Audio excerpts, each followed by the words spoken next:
Hi, I'm Carol Roy, live at VMworld 2009, and I'm joined by Jon Reeveof, the Director of Product Management at Hyper9. How are you, Jon? I'm well, thank you. How are you doing? I'm doing well. Thanks for joining us today. I appreciate it. Now, you guys released the Virtualization Optimization Suite maybe a couple months ago. What has been the reception and the reaction that it's gotten so far?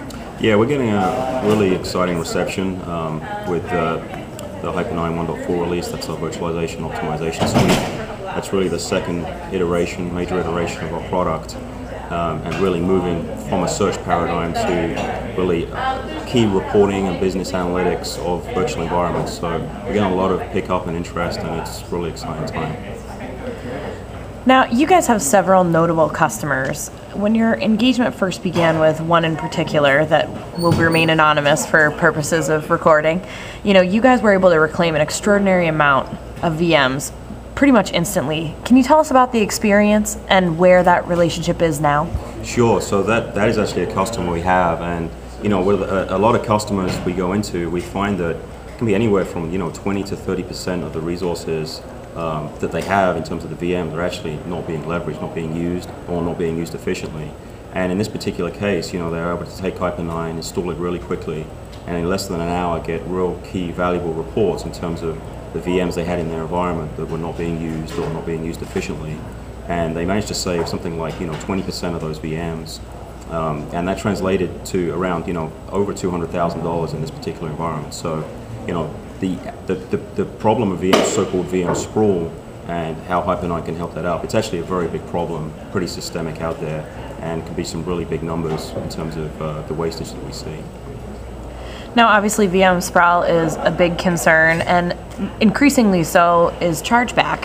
How does Hyper9 deal with or help with chargeback in a corporate environment?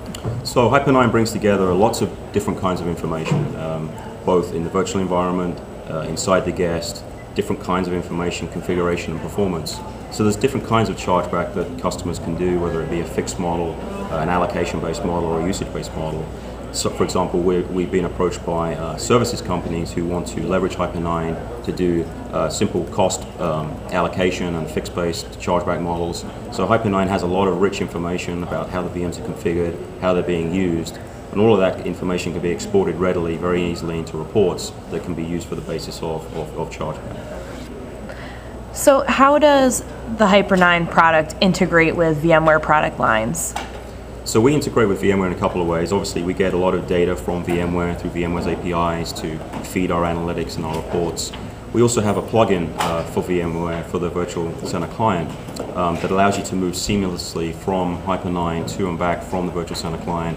So if I'm trying to do something, find out some VMs, for example, that are not needed or are over-allocated on resources, I can find those instantly with Hyper9 through the reporting and searching, and then I can easily transition back in context to the Virtual Center client where I can actually clean that up. You guys are on the show floor at booth 2420. For the folks who are lucky enough to be here in San Francisco with us, what are they going to find at the Hyper9 booth?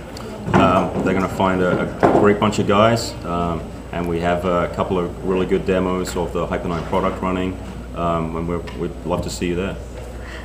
Jon, thanks so much for your time today. I really appreciate it. Have a great show. Thank you, Carol. Thanks very much.